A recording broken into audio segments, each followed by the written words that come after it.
केदारनाथ के कपाट खुलने से पहले हुआ बड़ा चमत्कार।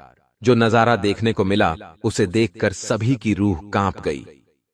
दोस्तों, केदारनाथ साक्षात शिवजी का धाम, दुर्गम पहाड़ों के बीच में ऊंची ऊंची हिमालयों की चोटी के बीच में बसा यह केदारनाथ धाम अपने अंदर कई रहस्यों को समेटे बैठा है। केदारनाथ दिखने में जितना खूबसूरत, मनमोहक है, उतना ही यह डरावना भी है, क्योंकि यहाँ पर साक्षात भोलेनाथ विराजते हैं। और जब जब भोलेनाथ के भक्तों पर, भोलेनाथ के इस नगर पर अत्याचार होता है, तब तब भोलेनाथ स्वयं अपना रौद्र रूप धारण करते हैं। इसका प्रमाण हमें समय समय पर मिलता आया है। कभी केदारनाथ में बादल का फटना, कभी भयंकर चट्टानों का टूट जाना। ये सभी चीजें हमें बतलाती हैं कि हम सब तो केवल इस धरती पर मजदूरी करने के लिए और भोग विलास के लिए आए हुए हैं, और महादेव का नाम जपने के लिए आए हैं। अगर हमने इस धरती को अपना समझकर इस पर अत्याचार किया, यहाँ के प्राणियों पर अत्याचार किया, तो हमारे शिव जी फिर किसी को भी नहीं छोड़ेंगे। केदारनाथ धाम 4 धामों में सबसे महत्वपूर्ण धाम माना जाता है। केदारनाथ के कपाट ग्रीष्म ऋतु यानी गर्मियों आते ही भक्तों के लिए खोल दिए जाते, आते ही वापस से बंद कर दिए। केवल 6 महीनों के लिए खुलते हैं और 6 महीनों के लिए बाबा केदार स्वयं ही मग्न हो जाते हैं।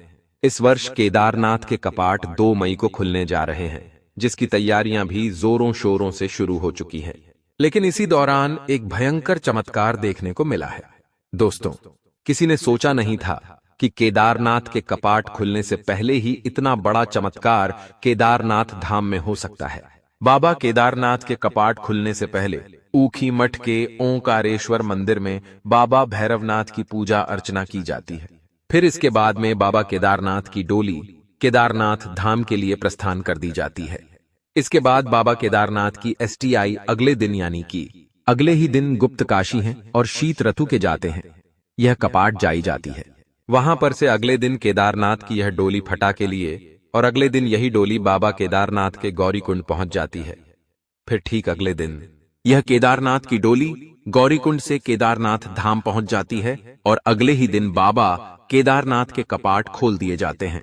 अगर आपको तारीख बताई जाए तो इस वर्ष 27 अप्रैल को ऊखीमठ से बाबा केदारनाथ की निकल जाएगी, और नगर भ्रमण करते करते 28 अप्रैल को गुप्त काशी यही बाबा केदारनाथ की डोली पहुंचेगी, और फिर अगले दिन 29 अप्रैल को यह फाटा पहुंचेगी, और 29 अप्रैल को बाबा केदारनाथ की डोली गौरीकुंड पहुंच जाएगी, और गौरीकुंड से ही आप सभी की यात्रा शुरू होती है। आपको बता दें कि गौरीकुंड से लगभग 16 से 20 किलोमीटर की कठिन चढ़ाई, कठिन यात्रा करने के पश्चात ही बाबा केदारनाथ धाम के दर्शन हम पाते हैं। दोस्तों, और यही केदारनाथ की डोली 8 मई के दिन केदारनाथ धाम पहुंच जाएगी, और फिर अगले दिन सुबह सुबह 2 तारीख को सुबह 7 बजे ब्रह्म मुहूर्त में बाबा केदारनाथ मंदिर के कपाट खोल दिए जाएंगे।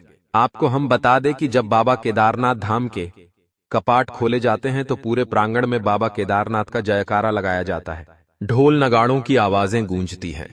इसके बाद भक्त बाबा केदारनाथ के दर्शन कर पाते हैं। लेकिन इसके पीछे भी एक बहुत बड़ा रहस्य है। आखिर इस तरह से डोली क्यों जाती है, और आखिर क्यों केदारनाथ की जाने के पश्चात ही केदारनाथ बाबा के दर्शन हम कर पाते हैं, और आखिर कपाट बंद होने के पश्चात क्या होता है, सारी जानकारी मिलेंगे। और उस बड़े चमत्कार के बारे में भी हम आपको बताएंगे, जिसकी चर्चा आज पूरे उत्तराखंड में हो रही है। दोस्तों, हर साल 6 महीने के लिए केदारनाथ धाम के कपाट खोले जाते हैं, और करोड़ों की संख्या में भक्त बाबा के दर्शन करने आते हैं। वहीं दिवाली की भाई दूज के दिन ही बाबा केदारनाथ के कपाट सर्दियों में बंद कर दिए जाते हैं, जिसके बाद दोस्तों बाबा केदारनाथ की मूर्ति को डोली में बैठाकर ऊखी मठ में ओंकारेश्वर मंदिर में स्थापित कर दिया जाता है। इसे केदारनाथ की शीतकालीन गद्दी भी कहा जाता है। दोस्तों, वहीं जब केदारनाथ के कपाट खुलने वाले होते हैं तो डोली यात्रा के जरिए बाबा केदारनाथ की मूर्ति को वापस से उनके धाम ले जाया जाता है। दोस्तों, डोली यात्रा की शुरुआत दोस्तों ऊखी मठ से होती है, जैसा मैंने आपको बता दिया है, और यह यात्रा खूब धूमधाम से निकलती है। दोस्तों, अगर जिंदगी में कभी मौका मिले तो दोस्तों इस यात्रा में जरूर शामिल हो जाएगा। ऊखी मठ से गुप्त काशी जाती है, फिर गुप्त काशी से फाटा जाती है, और फिर फाटा से गौरीकुंड और गौरीकुंड से केदारनाथ धाम प्रस्थान करती है। दोस्तों, केदारनाथ धाम के कपाट बस कुछ ही दिनों के अंदर खुल रहे हैं। क्या आप भी केदारनाथ धाम जाने वाले हैं? कमेंट में लिख के हमें जरूर बताएगा। लेकिन एक बहुत बड़ा चमत्कार अभी हाल ही में केदारनाथ की घाटियों में घटा है। केदारनाथ धाम जो 6 महीनों के लिए सर्दियों में बंद रहता है। यूं समझ लीजिए, पूरी तरह से बाबा केदारनाथ बर्फ में विलीन हो जाते हैं। चारों तरफ बर्फ की चट्टानें जम जाती हैं। फिर कोई धर्मशाला हो, कोई दुकान हो, सभी बर्फ की चादर में ढक जाते हैं। इसलिए सभी लोग केदारनाथ धाम को खाली करके सर्दियों के पहले ही नीचे गौरीकुंड आ जाते हैं। और जैसे ही केदारनाथ धाम के कपाट खुलने का समय आता है, सभी लोग वापस से अपना सामान घोड़े खच्चरों पर लाद लाद कर वापस ऊपर 20 किलोमीटर दूर केदारनाथ धाम ले जाते हैं, जिसमें किराने का सामान, रुकने का सामान, जरूरत की चीजें सभी अपनी अपनी दुकानों के लिए, अपनी धर्मशालाओं के लिए वापस ऊपर ले जाते हैं केदारनाथ धाम में, ताकि यात्रियों को सर्व सुविधा वहां पर मिल जाए। और तैयारियां दोस्तों जोरों शोरों से शुरू हो चुकी हैं। इसी बीच महावीर नाम का एक पहाड़ी, जो कि बाबा केदारनाथ धाम में ही तंबू लगाकर चाय, बिस्किट और परांठे बेचने का कार्य करता है, वह अपना सामान घोड़े खच्चरों पर लाद लाद कर ऊपर बाबा केदारनाथ धाम ले जा रहा था। लेकिन महावीर एक सबसे बड़ा भोले का भक्त था। बाबा केदारनाथ उसकी रग रग में बसे हुए थे। जैसे महावीर अपने सामान को लेकर ऊपर बाबा केदारनाथ धाम के समीप पहुंचा, उसने सबसे पहले एक नारियल और अगरबत्ती लिया और बाबा केदारनाथ धाम के मंदिर के समीप पहुंचा। बाबा केदारनाथ को वह नारियल अर्पित किया और जोड़ का जयकारा लगाकर उस नारियल को फोड़ दिया और बाबा केदारनाथ को कहा कि हे बाबा केदारनाथ, इस बार मैं आपकी कृपा से एक अच्छा व्यापार कर पाऊं और सभी भक्तों की अच्छे से सेवा भी कर पाऊं और अपने परिवार के लिए एक अच्छा राशि ले जा पाऊं। वापस महावीर की पत्नी और उसके बच्चे, वह भी महावीर की हमेशा मदद करते हैं। लेकिन इस साल महावीर की पत्नी उसकी मदद नहीं कर पाएगी, क्योंकि पिछले साल जब कपाट बंद हुए, वापस से श्रद्धालु अपने अपने घर के लिए प्रस्थान करें, तो फिर लौटते वक्त महावीर ने भी अपनी दुकान का सारा सामान घोड़े खच्चरों पर लादा और कुछ सामान उसने अपने कंधे पर और अपनी पत्नी के हाथों में थमाया और वे वापस नीचे गौरीकुंड जा रहे थे। लेकिन उस समय लौटते वक्त भारी बारिश और बर्फबारी भी हो रही थी। लेकिन इसी बीच उनके घोड़े का पांव फिसल गया और वह घोड़ा रास्ते में फिसलकर नदी के नीचे जाने ही वाला था कि इतने में महावीर की पत्नी गायत्री ने उसकी रस्सी पकड़ ली।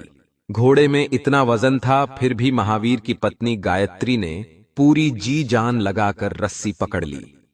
एक हाथ में रस्सी थी और दूसरा हाथ वह ठंभे से पकड़ रखा था। उसने अपने घोड़े की जान बचाने के लिए अपनी जान को दांव पर लगा दिया था। इतने में महावीर ने अपना सामान हटाया और गायत्री की मदद करी। दोनों ने खींच खींच कर अपने घोड़े को वापस से रास्ते पर लाया और उसकी जान बचाई। चारों तरफ खूब सारी बारिश हो रही थी, लेकिन इसी दौरान गायत्री का पांव भी फ्रैक्चर हो गया था। महावीर के लिए अब चुनौती बन गया था कि वह अब नीचे उतरे तो कैसे उतरे। लेकिन उसके घोड़े ने, जिसकी जान गायत्री ने बचाई थी, उसने हिम्मत भरी और उस घोड़े पर ही गायत्री को लादकर महावीर वापस से नीचे जाने लगा। उसकी पत्नी दर्द से कलकला रही थी। जैसे तैसे महावीर और उसकी पत्नी गौरीकुंड पहुंचे और वहां जाकर उन्होंने सबसे पहले डॉक्टर को दिखाया। लेकिन डॉक्टर ने कहा कि तुम अब ऋषिकेश चले जाओ, वहां जाकर आप अपनी पत्नी का इलाज करवाओ, क्योंकि चोट बहुत ही गंभीर दिखाई दे रही है। जब ऋषिकेश महावीर अपनी पत्नी को ले गया तो वहां के डॉक्टरों ने कह दिया कि आपकी पत्नी अब कभी भी नहीं चल पाएगी, क्योंकि आपकी पत्नी का एक पांव में लकवा मार चुका है और आप केवल भगवान से दुआ करिए। अगर भगवान ने चाहा तो आपकी पत्नी वापस से चल पाएगी। लेकिन फिलहाल इनके चलने के कोई भी चांस यानी कि योग नहीं दिखाई दे रहे हैं। महावीर के सर पर यह दुखों का पहाड़ टूट पड़ा था। महावीर बाबा के दरदास से कह रहा था कि हे बाबा, मैंने तो पूरे 6 महीने भक्तों की सेवा करी, कभी भी कोई भी ऐसा काम नहीं करा जिससे आपकी श्रद्धा पर कोई ठेस पहुंचे, लेकिन फिर भी मेरी पत्नी के साथ ऐसा हुआ, आखिर क्यों? इसने तो एक प्राणी की जान बचाई थी और आप तो पशुपति ना थे, और आपके पशु की ही तो जहां गायत्री बचा रही थी। फिर मेरी पत्नी के साथ ऐसा क्यों किया? लेकिन खैर, बाबा केदारनाथ की मर्जी समझकर वापस दोनों अपने घर को लौटे। जैसे तैसे गायत्री एक पेड़ के सहारे और एक हाथ में लकड़ी के सहारे अपना जीवन यापन कर रही थी। लेकिन इस बार महावीर के साथ उसकी पत्नी नहीं आ पा रही थी, क्योंकि उसकी पत्नी का पांव तो लकमा मार चुका था।